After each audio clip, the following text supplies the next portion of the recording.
ایک خوبصورت جنگل میں ایک چالاک گلہری رہتی تھی جس کا نام چنو تھا۔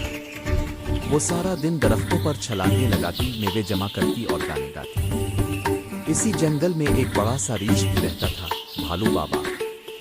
لیکن وہ اتنا سست تھا کہ دن بھر درخت کے نیچے لیٹا رہتا۔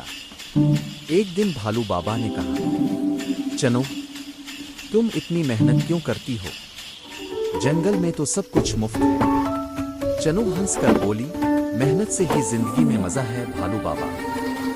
سردیوں کے دن آئے تو برف نے سارا جنگل ڈھانپ لیا، درختوں پر کچھ نہ بچا۔ بھالو بابا بھوکا رہ گیا۔ اس نے چنو کے دروازے پر جا کر کہا، چنو، تھوڑا سا کھانا دے دو، میں بہت بھوکا ہوں۔